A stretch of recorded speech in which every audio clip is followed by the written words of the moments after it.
Magandang gabi. Share na naman natin itong video about sa investigasyon ni Raffy Tulfo, Senator Raffy Tulfo sa Department of Agriculture na pinapaboran daw itong isang bidders kahit na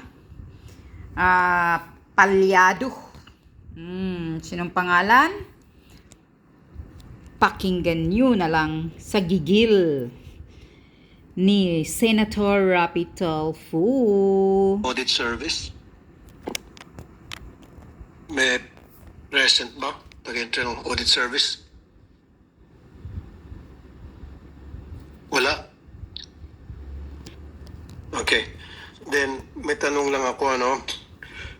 Noong May 1 to May 31, 2022, nag-issue po ang DA yung notice to proceed tungkol po doon sa fertilizer na nanalo sa bidding ang Universal Harvester.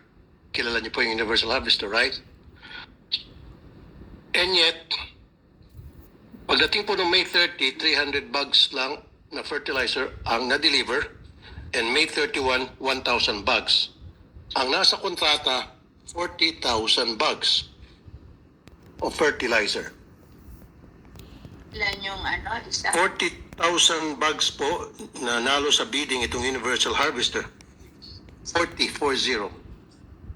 Yes. And yet, ang na-deliver lang ay 1,300 bags. Grabe 40,000, 1,000 lang ang na-deliver. Fertilizer is National Rice Program. Kanino sinupply? Kanino sinupply? Lahat sila namili ng fertilizer. Nasa listahan po ito ng Internal Audit Service, kaya nga hinahanap ko kasi itong record na ito, nakuha ko to sa Internal Audit Service. Ito pang matindi. Nagpa-extend siya. Grabe So dapat, kinansila na yung kanyang kontrata at pinasa na sa next lowest bidder. Yes. Adding insult to injury, the following year, nagkaroon ulit ng second bidding, Universal Harvester na naman. Yan. Napakalakas naman itong si Universal Harvester. Universal Harvester, ha? Alam to ng mga taga-DA. Money Sir, tumatawa na kayo. naman yan. Yusek Sebastian, baka meron alam ka rito. Hindi mo alam? Dapat alam mo, ikaw yung Yusek Ano? Paulit-ulit na lang, palaging lumulutang itong Universal Harvester. Region 3, Region 9, Region 4A, Universal Harvester. Oh. Ang palaging pumapalya, and yet, paulit-ulit, na nananalo sa bidding. Yan. Pinapasali pa rin sa bidding. Dapat Anomalya. blacklisted na ito. What's going on? Can anybody answer me? Walang makasagot. Ang mga money face na Department of Agriculture.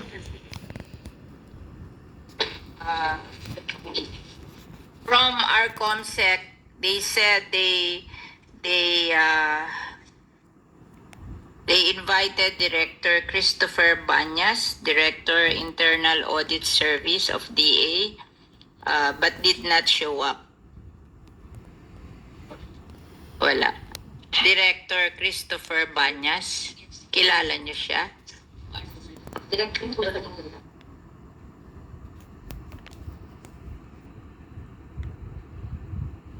Universal Harvester sa computer kasi Nung sa Region 9, walang nangyari na bidding para sa worth 230 million pesos contract for the purchase of fertilizers. Ang ginamit lang ay purchase order. Na alam naman ninyo, bawal. Dapat bidding. We're talking of 230 million. Dapat may makasuhan dito ng plunder. Yes. Kasuhan niyo. Madam Chair, kailangan maimbestigahan to ng malaliman. sino ba nagbibid ng fertilizer? Alam ko pinakamalaking regions. So for whom? For whom? The National Rice Program or to any other program? This is the national right. Paragin region, miski National Rice Program, region. O, sinong region? Sino? Region 9. Ganito kasing proseso na Tawagin yung director ng Region 9.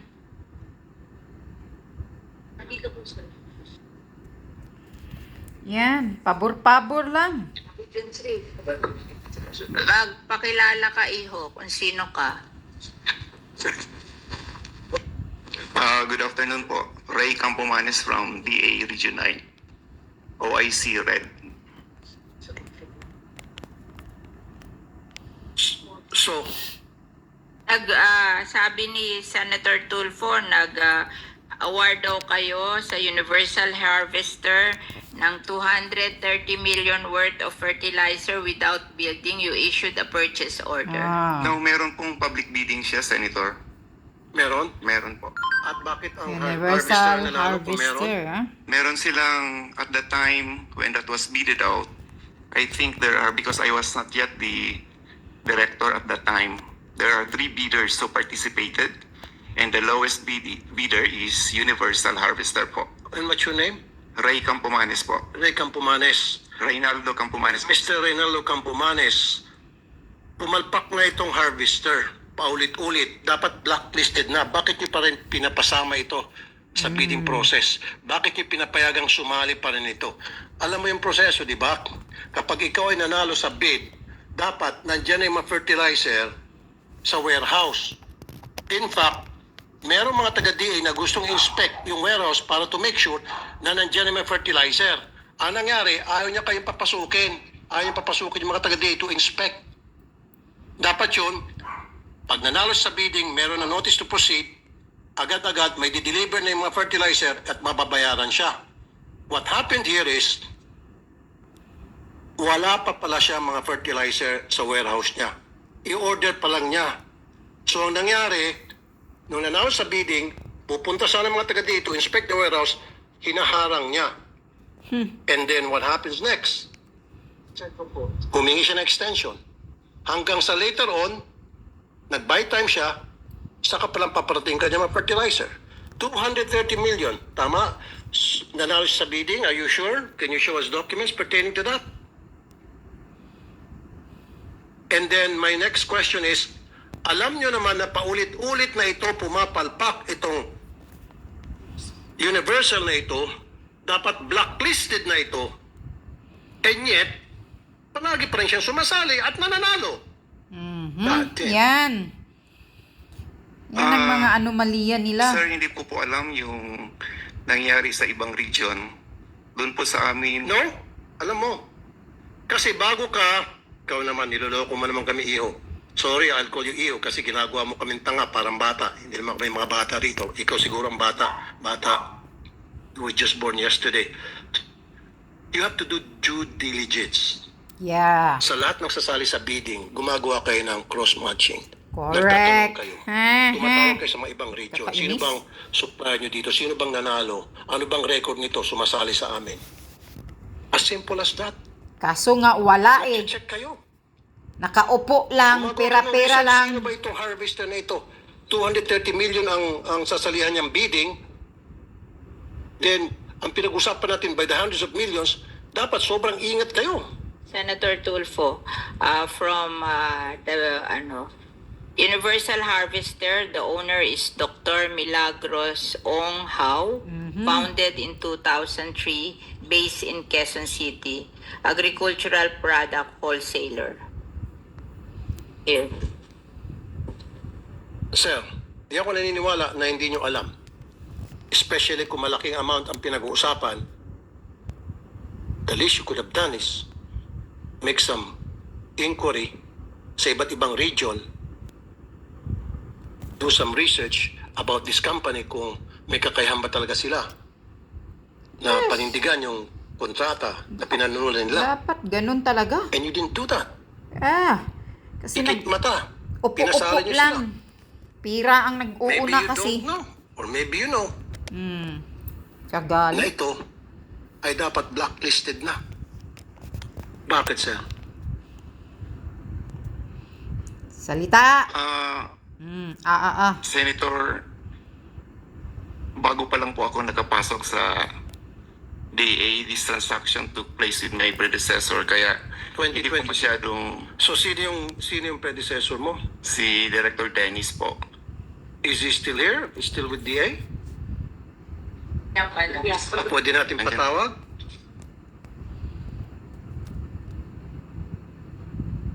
Ang sa akin lang kasi dito, Madam Chair, dapat itong harvester na ito, itong Universal Harvester, dapat to blacklisted na. And yet, from Region 9, Region 3, Region 4A, siya palagi namamayagpag, siya palagi ang nananalo. Dennis here. Kasi hindi naman yata siya nag-start. Bata pa daw siya. Dennis. 4A siya. Kasama daw 4A. 4A. 4A. Small yung region 4A. Siya ba yung nangyari ko?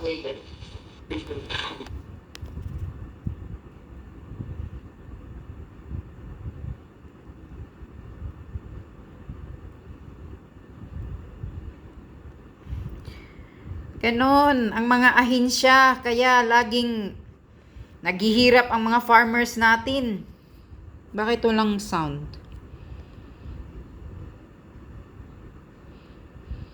Galit na si Senator Rapi na naman. Madam Chair, habang hinahanap po, with the permission of Senator Tulfo, Yes. tatanong ko lang ho, I guess, sa central office, ano ho ba yung polisiya nyo pagdating sa pag-blacklisting? Hindi ho ba dapat ho ba can the regional offices decide already, or dapat ho ba galing sa central office na parang, ito na yung mga listahan ng mga kumpanya na wag nyo nang i-entertain sa bidding? Well, the regional directors are automatically in charge of the respective regions. Have what you call, di ba minsan yung dinedelegate mo a certain amount but beyond that you go up? So ano yung amount na they can decide? In as far as the Department of Agriculture is concerned, there's no limit to... What a regional director can do? Is that I have released that directly to the regions and let them be responsible. But on the question of Senator Turbo, Oh, since I came in August of 2022, I don't know about that allegation, but I'm assuring you, we shall do something about it. This is the only time that I learned about this anomaly. I'll attend to that. where is the regional director of 4A? Ayan na. Saan ang regional director ng 4A? Ma'am, actually, our director is currently on sick leave po, kaya hindi siya naka-attend dito. But I'm El Obligado po, PMED Chief of Region 4A. And according po dun sa aming pagtatanong sa aming mga kasama, ang Universal Harvester po ay hindi na po namin, supplier po namin siya dati noong 2018, but currently po wala po siyang sinusupply sa amin na fertilizer. 2022 po, sumali siya sa bidding. Ang pagkakaalam po according to our rice program coordinator, 2018 pa po yung last na supply nila sa Hindi po. Magpakita po kayo ng dokumento to prove na noong 2018 pa blacklisted na sila. O 2022 na hindi na sila sumali. You show us those documents na sino yung nag-provide ng mga fertilizer nanalo sa bidding noong 2021 Yes. to 2022. Kasi may record ang Internal Audit Service na sumasali pa ito ng bidding as far back as 2022. As late as 2022. noted.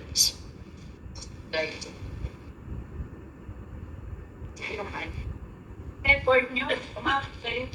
Yes. Noted po, sir. We will Okay. provide po. Siguro next time mag-show up, magpakita yung taga-Internal Audit Service. And then ako din siguro magpapakita ng dokumento sa inyo next time. Okay. Hanggang dyan na lang yan. You see? Tingnan nyo. Questionable na naman. Kahit fertilizer, may anomalya. Pinapaboran pa rin ng taga-Department of Agriculture. Kaya ganito. Naghihirap ang mga farmers natin kahit palya-palya. Ang bidding ng aywan ko lang, sa tingin ko nito hindi talaga sila nagbibid. Parang siguro yung pinili na nila, sila na ang pumipili. Kunyari nagbibiding-bidding, pero mayroon na silang sariling choice nila. Parang ganun yan. Kasi pira-pira lang naman kasi ang katapat. Imagine, 40,000. Sana, pero ang binigay lang daw, sabi ni Senator Raffy, 1,000 lang. 1,000 plus lang. Tapos nakasali pa ng bidding ulit ng 2022 itong Universal Harvester na company. Ano to?